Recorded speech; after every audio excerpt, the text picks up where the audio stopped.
So how's it going, everyone? So what do I have today? I have this 2011 Ford F-150 here. I'll show you real quick. It's this bad boy right here. And the customer's traveling from Ohio. They came down here. We're having like a bike week thing going on in the area, so there's a ton of motorcyclists around here. Guy trailered down his bikes.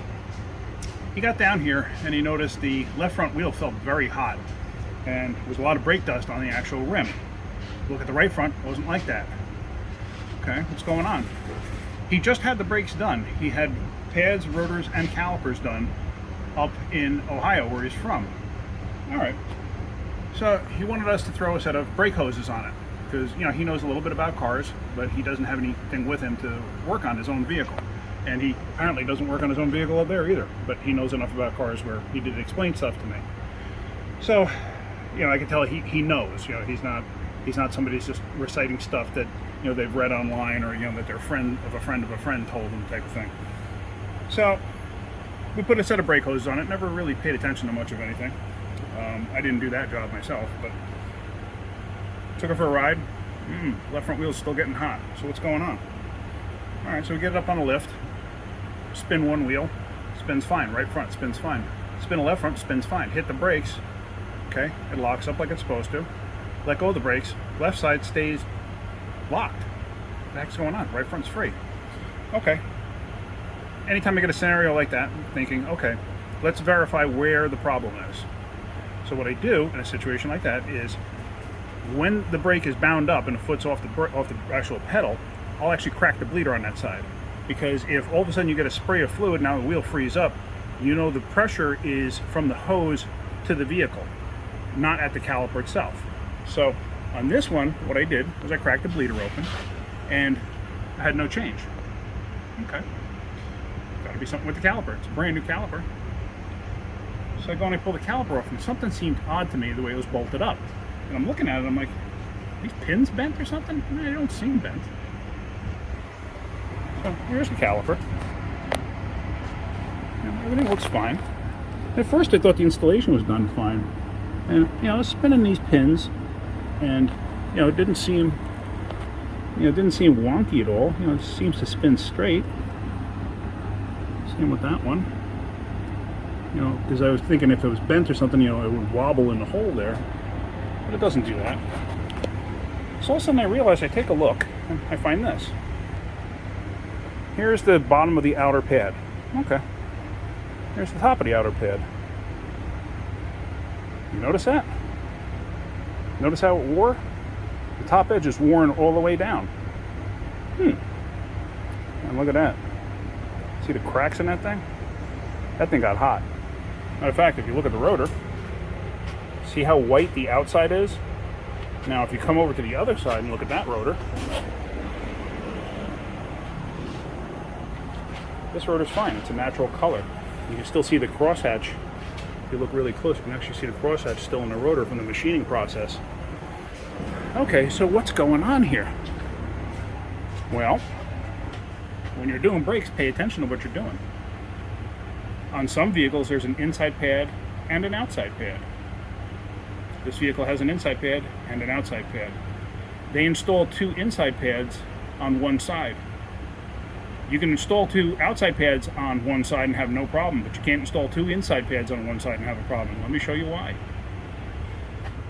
If you look close, see that hump? Here's the other pad. Oh, and if you notice, it only was touching on the inside or the bottom edge of the pad. It was never touching at the top. But now if you come over, now see the hump on that pad? Same side. You notice this one doesn't have a hump on either pad. See that? What's that for? Well, that fits inside those holes there. So see that? Now the pad fits fine inside there. It kind of, like, it's not to center it or anything, but it just fits perfectly in there. Now you go to do it on the outside, guess what? It doesn't fit right. And if you look close, you will see, 1 second,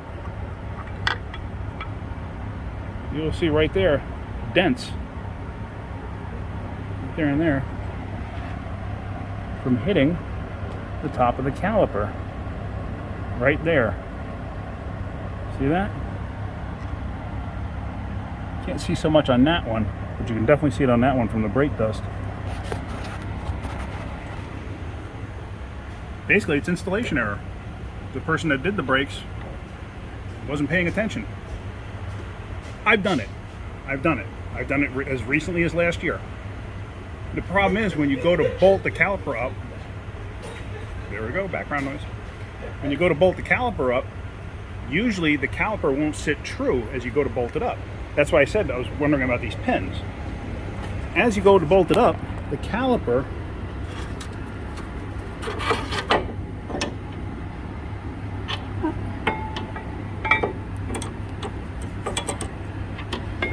wants to do this. So it'll actually bend these pins. That's why I thought the pins might have been bent, because it did put pressure on them and move them over. And I thought when the bolts came out, it felt really, really weird. Now, I'm obviously exaggerating what it's doing, but this is what it does.